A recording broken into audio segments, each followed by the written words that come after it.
ಈ ಇಂಪಾದ ಧ್ವನಿ ಕೇಳ್ತಾ ನಮ್ಮ ಬಾಲ್ಯದಲ್ಲಿ ಬಾಯಲ್ಲಿ ನೀರುಸ್ತಿದ್ದಂಥ ಈ ರೆಸಿಪಿನ ನಿಮ್ಮೊಂದಿಗೆ ಇವತ್ತು ಹಂಚ್ಕೊಳ್ಳೋಣ ಅಂದ್ಕೊಂಡಿದ್ದೀನಿ.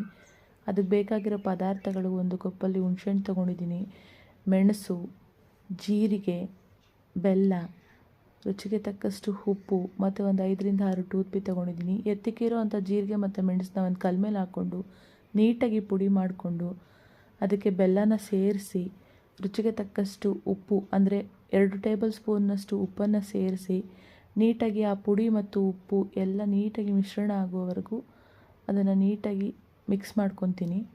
ಮಿಕ್ಸ್ ಮಾಡ್ಕೊಂಡಿರೋ ಮಿಶ್ರಣಕ್ಕೆ ಎತ್ತಿಕ್ಕಿರೋ ಅಂಥ ಹುಣಸೆಹಣ್ಣು, ಆ ಕಪ್ಪಲ್ಲಿರೋ ಹುಣಸೆಹಣ್ಣನ್ನ ಆ ಮಿಶ್ರಣಕ್ಕೆ ಹಾಕಿ ನೀಟಾಗಿ ಒಂದು ಹದವಾಗಿ ಬರೋವರೆಗೂ ಅದನ್ನು ನಾದ್ಕೊತೀನಿ.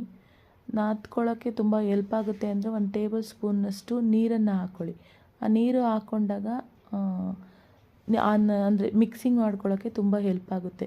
ಈ ರೀತಿ ನೀರು ಹಾಕ್ಕೊಂಡು ಮಿಕ್ಸ್ ಮಾಡಿದಾಗ ಈ ರೀತಿ ಕಂಟಸ್ಟೆಂಟಿಲ್ಲಿ ಬರುತ್ತೆ. ಅದನ್ನು ಒಂದು ಬೌಲಲ್ಲಿ ಎತ್ತಿಕ್ಕೊಂಡು ಸಣ್ಣ ಸಣ್ಣದಾಗಿ ಉಂಡೆಗಳನ್ನ ಮಾಡಿಕೊಂಡು ಟೂತ್ಪಿ ಸಹಾಯದಿಂದ ಲಾಲಿಪಾಪ್ ಥರ ಮಾಡ್ಕೊಳ್ಳಿ.